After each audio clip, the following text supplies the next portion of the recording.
Hello friends, welcome to Telugu audio story. మీరు కనుక ఛానల్ని ఫస్ట్ టైం చూస్తున్నట్లయితే ఛానల్ సబ్స్క్రైబ్ చేయండి, లైక్ చేయండి. అలాగే ఈ స్టోరీపై మీ వాల్యుబుల్ ఒపీనియన్ని కమెంట్ రూపంలో తెలియచేయండి. ఇక కథలోకి వెళ్దామా? చెల్లి నీవెవరో పార్ట్ 117 చూసే ముందు పార్ట్ 116 చూడండి. లింక్ డిస్క్రిప్షన్లో ఇవ్వడం జరిగింది. టైం వేస్ట్ చేయకు, ఫస్ట్ ఫుడ్ నెక్స్ట్ బెడ్, తినిపించు అనేసరికి క్షణంలో మార్చేసిన బాబు ఎమోషన్కి కళ్ళు పొడిచి చూస్తోంది పాప. అందమైన అన్నమైన నువ్వే తినిపించాలి, ఆకలి పెరిగింది అంటే మళ్ళీ తట్టుకోలేవు అని మెత్తటి గొంతుతో బాబు ఇస్తున్న వార్నింగ్కి గుట్టకలు మింగుతూ ఫుడ్ ప్లేట్ తీసుకుంటే బుద్ధిగా ఎదురు కూర్చున్నాడు, కన్నర్పకుండా చైత్ర పాపనే తినేసేలా చూస్తూ. ఎందుకు ఇలా టార్చర్ చేస్తున్నావు అంది బుంగమూతి పెట్టుకొని. నీకు ఇష్టం కదా మై కంగారు బేబీ, కావాలనే రెచ్చగొట్టి కిర్రెక్కించడం నీ మేనరిజం, నీతో ఆడుకోవడం నా ఈగోయిజం అని కౌంటర్ వేసి హాట్నెస్కి స్వీట్నెస్కి మధ్య స్టక్ అయిన చైత్ర చేతి ముద్ద ఇష్టంగా నోట్లోకి తీసుకున్నాడు. కింద జరిగిన దానికి పైన జరుగుతున్న దానికి అస్సలు ఎలా రియాక్ట్ అవ్వాలో అర్థం కాని చైత్ర ఇన్నోసెంట్ బ్రెయిన్తో ఆడుకుంటూనే డిన్నర్ ఫినిష్ చేశాడు రాణా. బాబు స్వీట్ బైట్స్తో హాట్ అండ్ కన్నింగ్ థాట్స్ మధ్యన ఇరుక్కుపోయి ఉక్కిరి బిక్కిరి అవుతూనే తన రొమాంటిక్ డెవిల్తో తినడం కంప్లీట్ చేసి అన్నీ తీస్తూ ఉంటే చైత్రను ఆపి మెయిడ్ని పంపించు అని కిందకి కాల్ చేశాడు రాణా. మెయిడ్ వెళ్ళిన తర్వాత డోర్ లాక్ చేసిన రాణా బాబుని కినుకగా చూస్తూ బాల్కనీకి వెళ్ళింది చైత్ర. ఏంటి కంగారు, నా మీద యుద్ధం ప్రకటించావా అని చీర అంచుల కింద నుంచి నడుము చుట్టేస్తూ స్మూత్ వాయిస్తో ప్రశ్నించాడు. ఎందుకు వికాస్ని ఇలా కార్నర్ చేస్తున్నావు? దీనివలన అమృత ఫీలింగ్స్ కూడా హర్ట్ అవుతాయి, తన గురించి ఆలోచించాలి కదా అని ఒక సాలిడ్ కంక్లూజన్కి వచ్చినట్టు అడిగింది చైత్ర. వాడు ఉత్తముడు అనుకొని నువ్వు నన్ను కార్నర్ చేయకు అని సీరియస్గా చెప్పిన చైత్రను మాత్రం వదలలేదు. వాడు నా విషయంలో తప్పు చేయడు అంది పూర్తి నమ్మకంతో. నీకోసం ఏమైనా చేస్తాడు అని అంతే స్ట్రాంగ్గా రిప్లై ఇచ్చాడు రాణా. అఫ్కోర్స్ చేస్తాడు, అది నాకు తెలుసు, బట్ నాకు మంచి జరుగుతుంది అనుకుంటేనే చేస్తాడు, మనుషులను చంపేంత దుర్మార్గుడు కాదు అని రాణా ఒపీనియన్ని ఖండిస్తున్న చైత్ర గొంతు ఈసారి బొంగురుగా వచ్చింది. అన్నిటికీ ట్యాప్ ఆన్ చేశావంటే నాకు తిక్కరేగుతుంది అని చైత్రను విసురుగా ముందుకు టర్న్ చేసుకొని, ఇప్పుడు నీ ప్రాబ్లం ఏంటి? వాడిని ట్రస్ట్ చేసినట్టు నటించమంటావా, లేక వాడేంటో ప్రూవ్ చేసే వరకు వెయిట్ చేస్తావా అని సీరియస్గా కార్నర్ చేశాడు. ప్రూవ్ చేస్తావా? ఏం చేస్తావు అని కోపంతో రాణాను ధిక్కరించేసరికి బాబు ఈగో హర్ట్ అయింది. వాడేంటో నాకు తెలియదా? చిన్నప్పటి నుంచి వాడిని చూస్తూ పెరిగాను, వాడిలో నాకు తెలియని కొత్త మనిషిని నువ్వు చూపిస్తానంటే ఎలా తీసుకోవాలో నాకు తెలియటం లేదు. ఏదో ఒక పాయింట్లో వాడిని డౌట్ చేశావంటే పర్వాలేదు, మన సిచ్యువేషన్ అలా ఉంది అని అడ్జస్ట్ అవుతాను, బట్ వాడే తప్పు అంటే అది నేను యాక్సెప్ట్ చేయను అంది తన స్నేహం మీద ఉన్న పూర్తి నమ్మకంతో. నువ్వు చూస్తూ పెరిగావు, జస్ట్ చూస్తూ పెరిగావు, బట్ నువ్వు ఎన్ని సంవత్సరాలు చూసింది అబద్ధమని నేను ప్రూవ్ చేస్తాను. నువ్వు యాక్సెప్ట్ చేసినా చేయకపోయినా నీకు తెలియని ఒక కొత్త మనిషిని నీకు చూపిస్తాను అని అంతకన్నా డబుల్ కాన్ఫిడెన్స్తో తేల్చి చెప్పేసి అంతకు మించి మాట్లాడడానికి కూడా ఏమీ లేదు అన్నట్టు ఆవేశంగా లోపలికి వెళ్ళిపోయాడు రాణా. ఇంకా ఎవ్వరి విషయంలోనైనా కొంచెమైనా ఆలోచించేది, రాణా నమ్మకానికి మేబీ సపోర్ట్ చేసేదేమో, బట్ వికాస్ విషయంలో మాత్రం 1% కూడా ఛాన్స్ తీసుకోవడానికి సిద్ధంగా లేదు చైత్ర. తన కాన్ఫిడెన్స్ మీద నిలబడ్డ చైత్ర అక్కడే ఉండిపోయింది ఒంటరిగా చాలాసేపు. అటు ప్రాణ స్నేహితుడు, ఇటు ప్రాణం కన్నా ఎక్కువగా ప్రేమించే ప్రేమికుడు, ఇద్దరికి మధ్యన తనకు తెలియకుండా ఏర్పడిన అవాంతరం అగాధంలా మారిపోతుందేమోనన్న ఆలోచనతో నిమిషాలు గంటలుగా గడిచిపోవడం కూడా గమనించలేదు చైత్ర. చెక్క ఉయ్యాలలో ఊగుతూ ఊగుతూ ఆలోచనలు తూగుతూ అలాగే నిద్రలోకి జారిపోయింది. వెంటనే రాదు అని రాణాకు కూడా చాలా బాగా తెలుసు, అందుకే తనని డిస్టర్బ్ చేయలేదు. నిద్రపోయింది అని కన్ఫర్మ్ చేసుకున్నాక ఎత్తుకొచ్చి లోపల బెడ్ మీద పడుకోబెట్టాడు. శారీ చేంజ్ చేయొద్దని ఎంత ఆశగా చెప్పాను రాక్షసి. ఫుడ్ పెట్టి బెడ్ మిస్ చేసావు కదా అని ముద్దుగా తిట్టి నిద్రలో కూడా ఆలోచనతో అలసిపోయినట్టు ముడు వేసుకుని ఉన్న కనుబొమ్మల మధ్య ముద్దు పెట్టి వదలలేని తన ప్రేమకు చైత్ర పాపను చుట్టుకొని పడుకున్నాడు. ఉదయం కళ్ళు తెరిచేసరికి చెదిరిన చీరతో డెవిల్ బాబు గుండెల మీద ఉంది. నేనంటే ప్రాణం, నా మాట మీద మాత్రం నమ్మకం లేదు అని ముళ్ళులా గుచ్చుతున్న రాణా అనుమానానికి వదిలి లేవడానికి చూసింది. అతని చేతి సంకెళ్ళ మధ్య నుండి విడిపించుకోవడం అవ్వలేదు చైత్ర పాపకి. ఎక్కడివి అక్కడ వదిలేయడం నేర్చుకో అంటూ నడుము చుట్టూ రెండో చేతిని కూడా చుట్టేసి కళ్ళు తెరిచాడు రాణా. నేను అలా వదలలేను, అందుకే నీతో వేగలేకపోతున్నా అంది ఎటో చూస్తూ. నేను వదలను, అయినా నీతో వేగుతాను అని తిప్పేసిన తన తలని తన వైపుకు తిప్పుకొని బుగ్గ కురికి మరీ చెప్పాడు.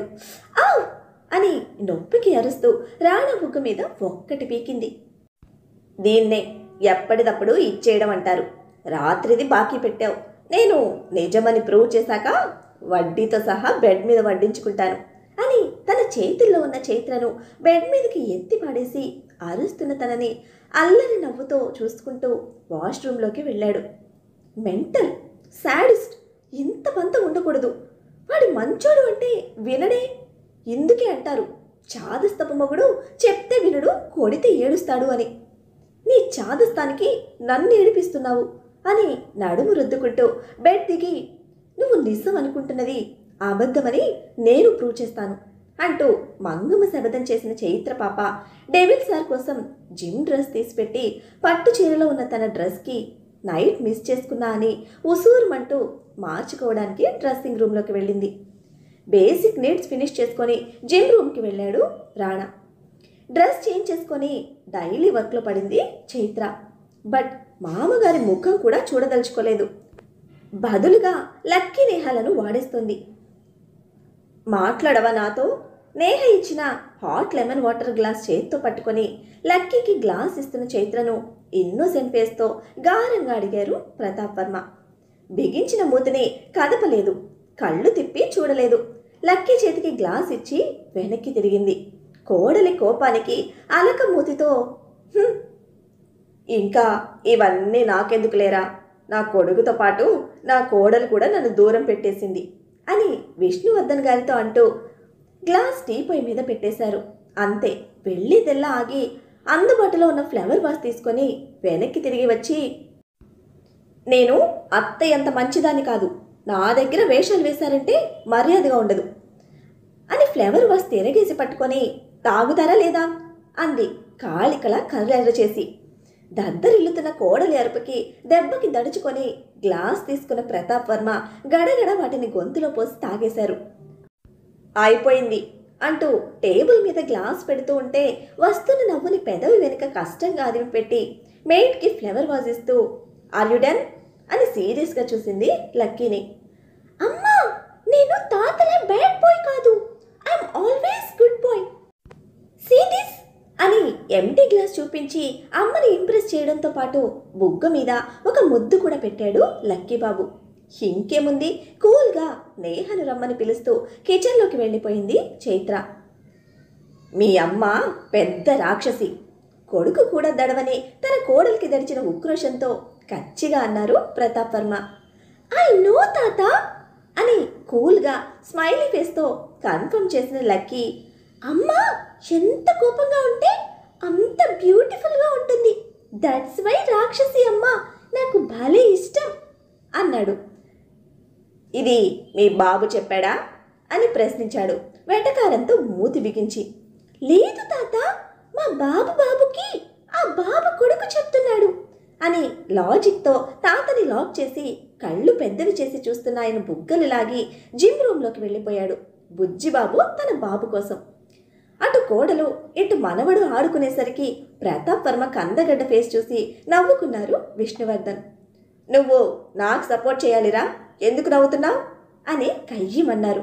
ఇది మరీ బాగుంది, నీ కొడుకేమన్నా అంటే నా ఫ్రెండ్కి సపోర్ట్ చేస్తా, నా కూతుర్ని వదిలి నీకెందుకు సపోర్ట్ చేస్తాన్రా అటువంటి ఆశలేమైనా ఉంటే ఇక్కడే వదిలేసేయి అని కన్ఫర్మ్ చేసి శ్రీనివాస్ గారు కూడా రావడంతో ముగ్గురు గార్డెన్లో వాకింగ్కి వచ్చారు. అప్పటికే వికాస్, ఉదయ్ ఇద్దరు మాట్లాడుకుంటూ జాగింగ్ చేస్తున్నారు. కిచెన్లోని పని వాళ్ళందరినీ వేరే పనులకు తోసి కిచెన్ కబ్జా చేసిన Chaitra morning energy shakes prepare చేస్తూ అడిగింది నేహను, అమృత లేవలేదా అని. లేచింది, బట్ అనీజీగా ఉందంట, అందుకే బయటకు రాలేదు అని అమృత ఇచ్చిన ఆన్సర్ ఫార్వర్డ్ చేసింది నేహ. ఓకే, తనతో పాటు నువ్వు కూడా తీసుకో అని ఇద్దరికి ప్రిపేర్ చేసిన ఎనర్జీ షేక్స్ ఇస్తూ చెప్పింది. అమృతకు ఇవన్నీ అలవాటు లేదు అని అప్పటికే అమృత రొటీన్ తెలిసి చెప్పింది నేహ. ఇక నుంచి అలవాటు చేసుకోమను. ఎర్లీ మార్నింగ్ డైలీ 6కి పూజ గదిలో దీపం పెడతాను. అందరూ ఆ టైంకి అన్ని పనులు ఫినిష్ చేసుకొని దేవుడి గదిలో ఉండాలి. ఇది కూడా చెప్పు. నువ్వు కూడా గుర్తుంచుకో, ఇది తీసుకోకపోయినా తాగకపోయినా మావయ్య గారి దగ్గర జరిగిందే అక్కడ రిపీట్ అవుతుందని చెప్పు తనకి అని స్వీట్ స్మైల్తో క్యూట్ వార్నింగ్ ఇచ్చి మరొక glass hot water lemon mix చేస్తూ మెయిడ్ని పిలుస్తూ ఉంటే చైత్ర పాప వార్నింగ్కి చుప్చాప్గా షేక్స్ గ్లాసెస్తో వెళ్ళిపోయింది నేహ. అలవాటు లేని షేక్ అమృత వద్దు అని చెప్పడం, కింద చైత్ర చెప్పిందే చెప్పి అదే రిపీట్ అవుతుంది అనడంతో బెదిరిపోయి గ్లాస్ తీసుకుంది అమృత. చైత్ర చాలా డిసిప్లిన్ అండ్ చాలా అల్లరి. అసలు ఈ కాంబినేషన్ ఏమిటో నాకు అర్థం కావటం లేదు. అండ్ తనేంటో ఇప్పుడే నాకు లిటిల్ తెలుస్తోంది అని మాట్లాడుతూ తనతోనే కూర్చుంది Neha.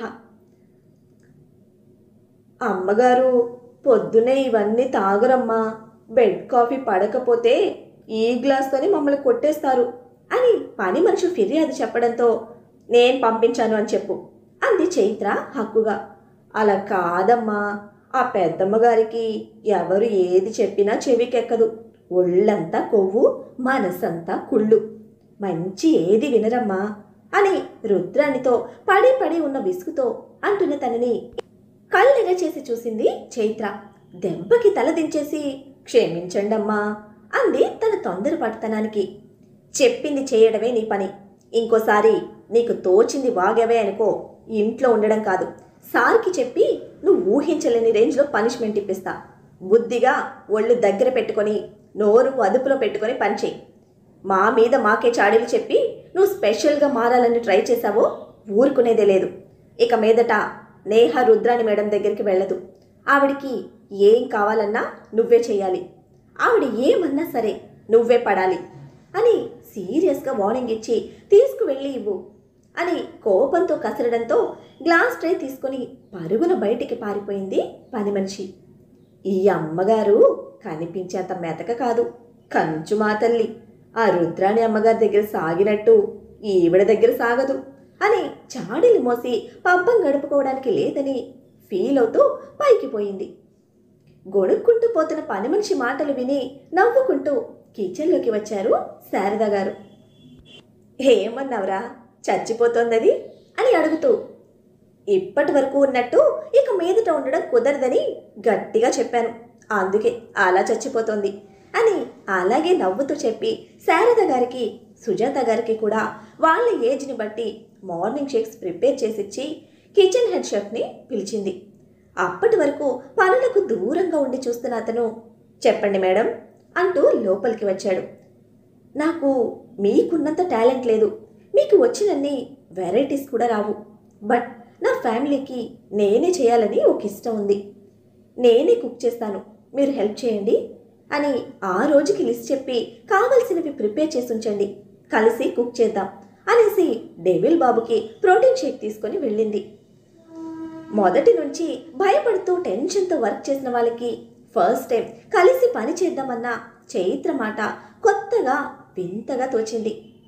At the same time వాళ్ళని తక్కువ చేయకుండా, తను తక్కువ కాకుండా రిక్వెస్ట్ చేసిన చైత్రకు ఇవ్వవలసిన రెస్పెక్ట్ ఇస్తూ ఫస్ట్ టైం హార్ట్ఫుల్గా వర్కర్స్ లాగా కాకుండా మన ఫ్యామిలీ అన్న ఫీల్తో వర్క్ స్టార్ట్ చేశారు. కూర్చొని తినే అవకాశం ఉంటే కాలు కదపకుండా సాగించుకునే జనరేషన్ ఇప్పుడంతా.